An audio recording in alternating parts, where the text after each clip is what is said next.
Magandang araw kaibigan! Tuloy po kayo sa Felicidad's Channel. Sa mga kwento ng buhay at pag-ibig na hinalukay sa natatagong baul ni Felicidad. Pero bago po tayo magpatuloy, huwag niyo pong kalilimutan na i-like ang video, i-subscribe ang channel, at i-click ang notification bell para lagi kayong updated sa mga parating pa na upload.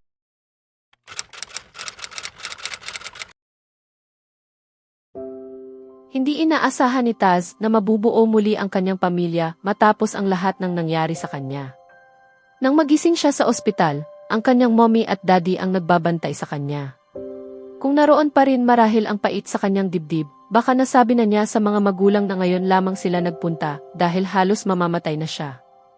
Ngunit sa sandaling iyon, wala siyang ibang naramdaman kundi saya at pananabik na makita muli ang mga ito. Kahit pala nasa hustong gulang na siya, sa huli ay parang isang batang mangungulila pa rin siya sa yakap ng kanyang mga magulang. Ngumiti si Taz kahit nanghihina pa ang kanyang pakiramdam. Mom! Dad! Salamat! Napaluha ang kanyang mommy, samantalang pinisil naman ng kanyang daddy ang pagitan ng mga mata nito upang pigilan ang sariling maiyak. Pagkatapos ay niyakap siya ng mga ito at sabay na humingi ng tawad sa kanya dahil daw sa pagiging pabaya nilang mga magulang. Tinawanan na lamang iyon ni Taz at sinabing maaari pa naman silang bumawi ngayon. Nangako naman ang kanyang mommy at daddy na mas aalagaan siya mula ngayon, kahit pa 31 anyos na siya. Sigurado ka bang maayos na ang pakiramdam mo? Tanong ng kanyang mommy. Opo, mom. Parang 100 beses mo na yatang naitanong iyan mula nang magising ako, pabirong sagot ni Taz. Siyempre. Halos mamatay ka. Sagot ng ina. Muli lamang iyong tinawanan ni Taz. Natanggal na ang bala sa kanyang katawan at wala namang tinamaang mahalagang bahagi ng katawan kaya mabilis siyang nakarecover. Hindi rin niya masisisi ang kanyang ina sa labis na pag-aalala dahil hindi naman talaga biro ang tamaan ng bala. Nakausap na rin niya ang mga pulis at naibigay na niya ang kanyang salaysay. Siyempre, ipinagtanggol niya si Odie na itinuturo raw ng ilang pasahero na nag-udyok sa hostage taker upang magwala. Ipinaliwanag niyang kinuha lamang ni Odie ang atensyon ng armadong lalaki upang pakawalan nito ang bihag na dalagita. Nahuli naman na ang hostage taker. Ayon sa mga kwento ng mga bumibisita sa kanya, tila natulala raw ang armadong lalaki nang makita siyang duguan. Hindi naman pala kriminal ang lalaki, dumaraan lamang ito sa matinding depresyon kaya nawala sa tamang pag-iisip. Nang mabitawan nito ang baril, pinagtulong-tulungan ng ilang pasahero na pigilan at bugbugin ang lalaki hanggang sa dumating ang mga pulis. Sino ba kasi ang babaeng iniligtas mo? Nakasimangot na tanong ng kanyang ina kahit halatang alam na nito ang sagot. Napangiti si Taz. Ang babaeng mahal ko, mommy. Matagal bago muling nagsalita ang kanyang ina. Nais kong magalit sa babaeng iyon dahil nasaktan ka dahil sa kanya. Ngunit sino ba ako upang gawin iyon?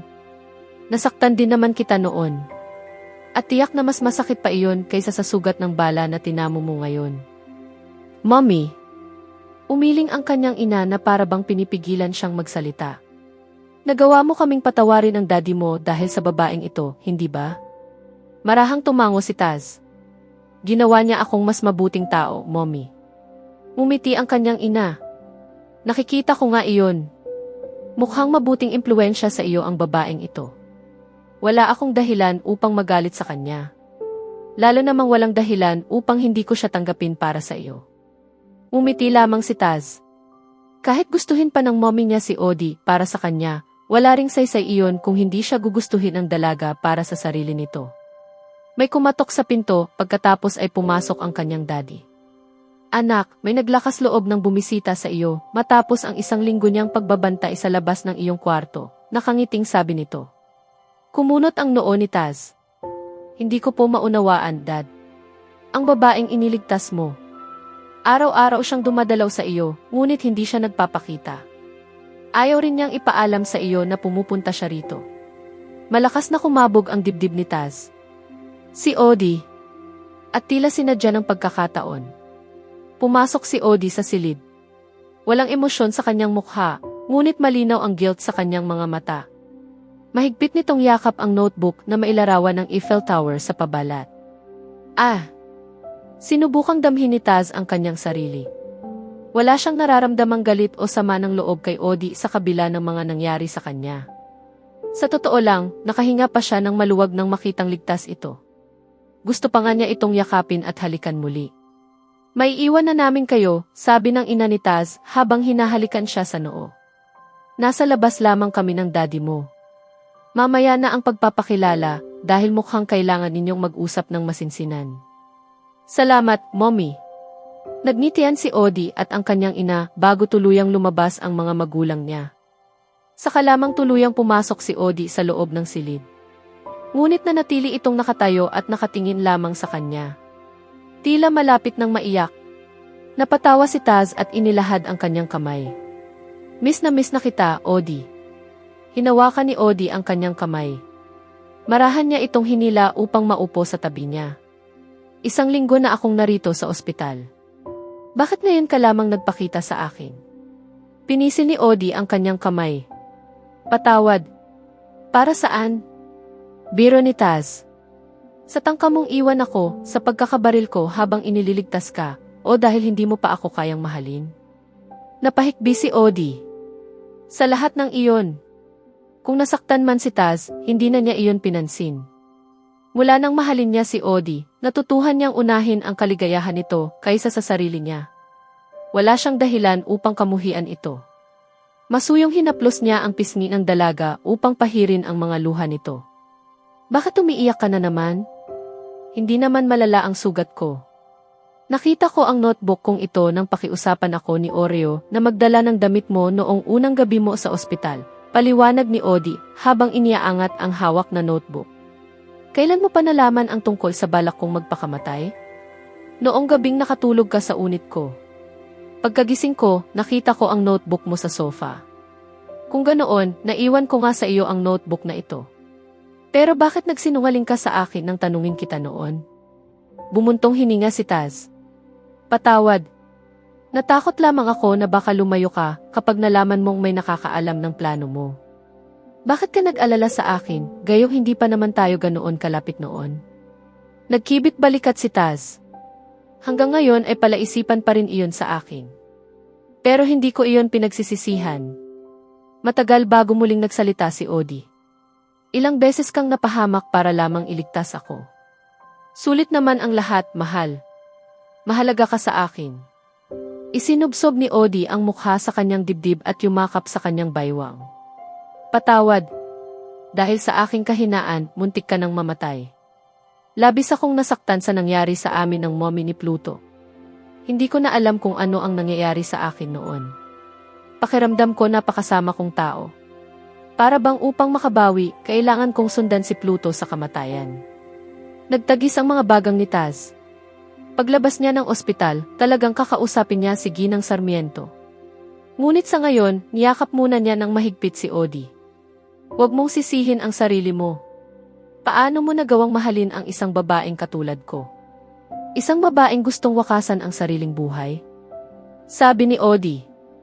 Para akong isang sakunang naglalakad. Baka ikaw pa ang maunang mamatay kaysa sa akin dahil sa kakaligtas mo sa akin.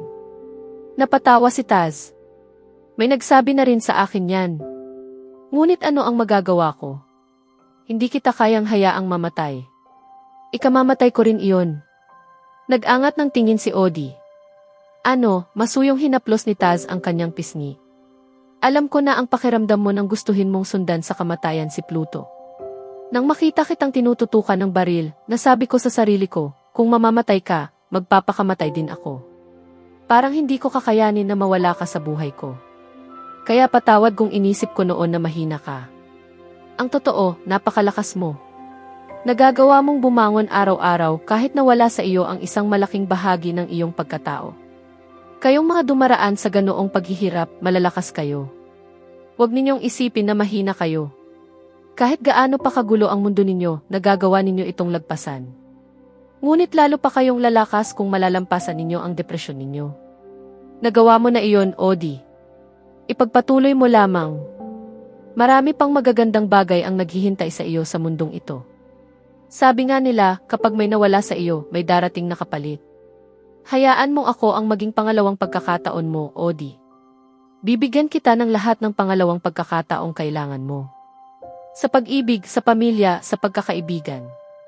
Sabihin mo lamang. Matagal na tinitigan siya ni Odie bago ngumiti habang marahang umiiling. Napakabuti mo para sa akin, Taz. Hindi mo ako nararapat. May itatanong sana si Taz, ngunit hinalikan na siya ni Odie sa mga labi. Siyempre, tinugon niya ang halik nito.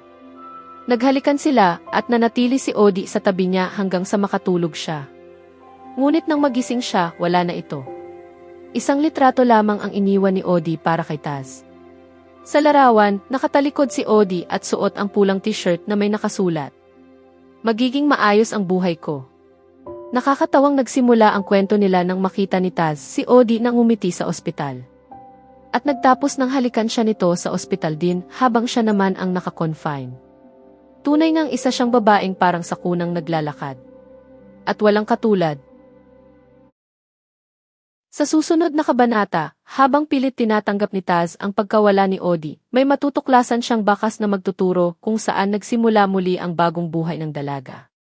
Ngunit sa paghahanap niya sa katotohanan, mapipilitan siyang harapin kung kaya ba niyang ipaglaban ang pag-ibig. Kahit ang mismong minamahal niya ang patuloy na lumalayo. Kaya abangan natin